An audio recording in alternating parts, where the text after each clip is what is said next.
on behalf of the Weatherhead Institute and of the Blinken European Institute to welcome you here, to welcome Lee to speak, to thank him for this initiative, and in effect to report back on what we've been able to accomplish with our students, inaugurating the first Global Scholars programs. We have here the agenda, the program, so I shan't go through it except to say that President Bollinger will open with remarks. Then I, as the director of the program, will speak briefly and introduce my students.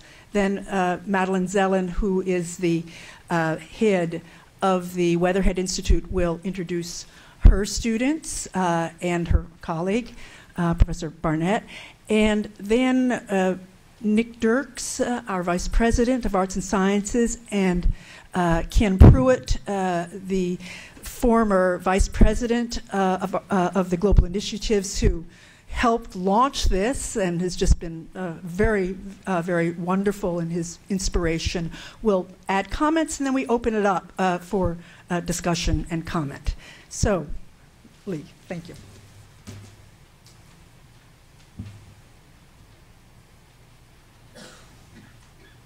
So thank you, Vicki.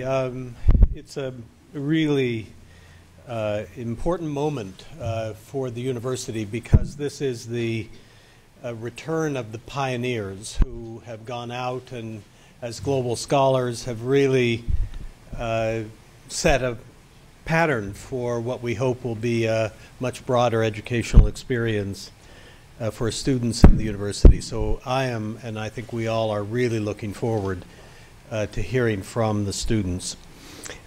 Let me introduce my wife, Jean, here, who has been very deeply engaged with me and everybody else in trying to conceive of and implement the global centers. I just have a few things to say by way of introduction. I think from my point of view, and I think there are many different points of view about globalization and universities, my point of view is the following. I think we're in an historic era that has two very powerful forces at work changing the world. One is the opening of markets throughout the world and the rise of capitalism and the rise of foreign investment and the rise of trade at a level that we have not really seen before. And I don't say this as an unchallengeable good. I think there are many, many good things about this phenomenon.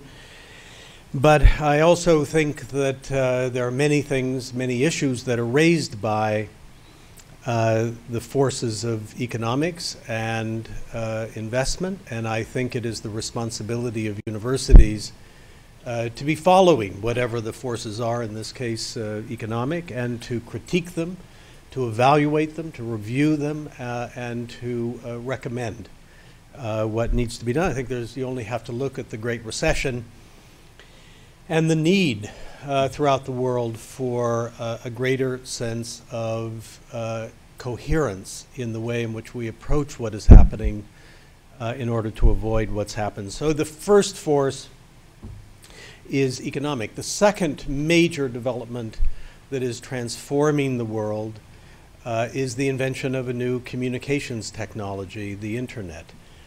And this often happens. I mean, as a student, in my case, of technologies of communication and their relationship to things like freedom of speech and press, I'm very much attuned to and aware of how transformative a new communications technology can be. And this one is quite incredible. I mean, it is something where people can communicate, as we know, instantaneously and in many different forms, and it is opening up a world, a global discussion provision of information globally that is, I think, revolutionary. We're only at the beginning of it, and we all find it even almost impossible to conceive of the fact that 10 years ago this didn't really exist. Maybe 50 million people were hooked up to the internet 10, 12 years ago, and now there are 2 billion people connected to the internet, and that's growing by a couple 100,000 people every month. I mean, those statistics are staggering but extremely telling. So you have these two forces, and you have other forces, just the interactions of people across the globe that are happening because travel is easier in many respects. But these are really changing our world. So that's the first sort of premise. And the second premise is that this looks like it's here to stay. Now, we know that there have been points in history where there have been greater interconnections over a series of decades, and then it has exploded and set back the processes of globalization. That may happen here. But it's fair to say, I think, that this has a chance of continuing to build, and the lives of our students will be very different from the lives that we have led and from the lives that our parents and our families led. I have an aunt who has never been on an airplane in her life. I have another aunt who has never traveled outside of California. I mean, maybe that's a good thing. I mean, maybe all of us should wish for that. But these are amazing generational shifts. So I think it's probably here to stay, and that means that the world will look very differently in just a few decades. And we need, I think, to build the foundations of a global society, just like in this country and other countries over the course of the last century, 2 centuries. We had to build up a national society with national policies, national principles, national structures that could cope with the greater interconnectedness that was the result of economic activity and new technologies of communication internally to the United States, as well as other things. So it's profound. Those are the forces. It's here to stay in all probability. And then comes universities. In my view, universities do many, many things. And in many ways, some ways, we don't even need the outside world. There's some parts of what we do that are internal to our own thinking about matters that may or may not have any connection to the outside world. But there's a lot of what we do that is connected to the outside world. And the inside and the outside are sort of, in a way, a false distinction. But we do need to have some sense of remove from the outside world. We can't be involved in every single new issue. On the other hand, we can't be so detached that we can't think about things in ways that are fruitful. So as somebody who has been in law schools, law professor, constitutional law, I know that difficult line, but nevertheless an important line between staying aware of what's happening and yet having the detachment to be able to do what scholars do and what an educational system does. So we have to think about the outside world, and the next point is that when the world is changing in the ways that I'm saying it is, and so profoundly, we then are often, as I think we are now, in a position where we are behind. We know too little. We're too ignorant. of these changes, which are partly because it's happening so rapidly. Economies move, economic forces move with such speed, and the technological revolution moves with such speed. It's understandable that our fields and our thinking are not in the right relationship to what's happening to the outside world. And so we need, in order to play the role that universities do and should, in, as I say, critiquing and reviewing and challenging and resisting and helping to promote all those things that we do. In order to do that, we have to be more aware. We have to educate ourselves. Now, we have a lot to contribute to the world, too. But that's, I think, going to happen. What's not going to happen easily is teaching ourselves, is overcoming our ignorance. Universities are doing a variety of things. Not all universities believe what I just said. Not all people in universities obviously believe that. Some think that they're out there to get the brightest students in the world. We want to do that too.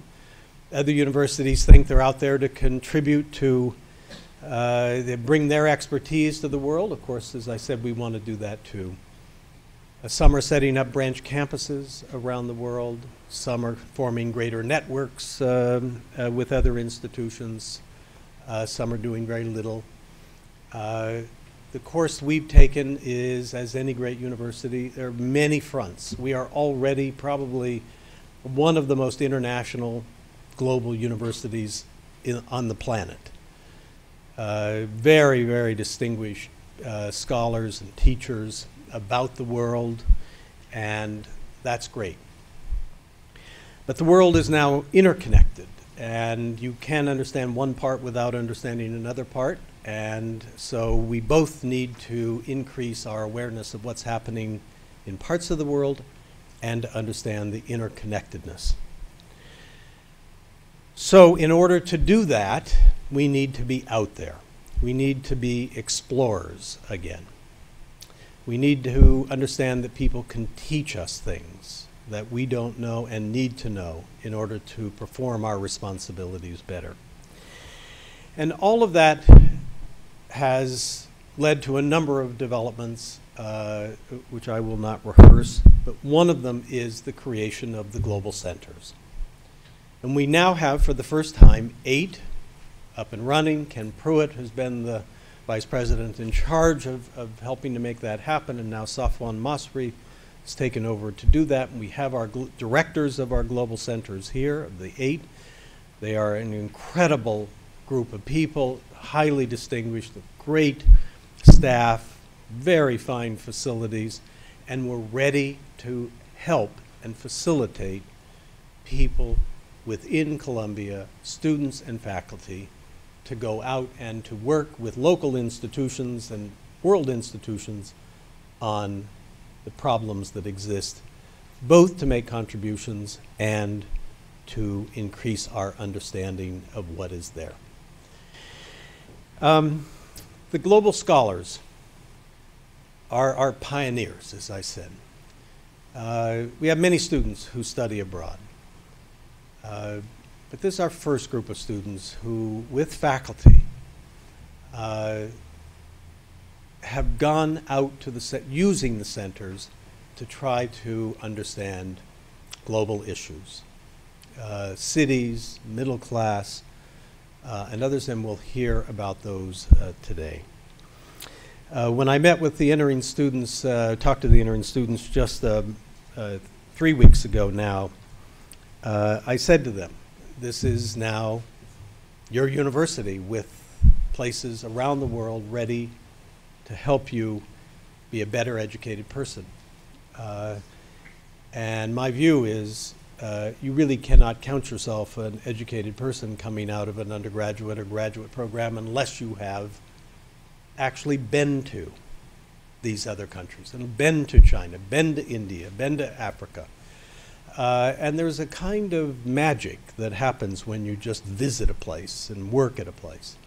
It can be for a very short period of time, a few days, but then you read about it, you think about it. There's something that happens, and I invited the students to be part of this particular conference today, but also to begin to think about how they can structure their education in their years here to take advantage of this. What we learned today will be the basis for what we can do for all students.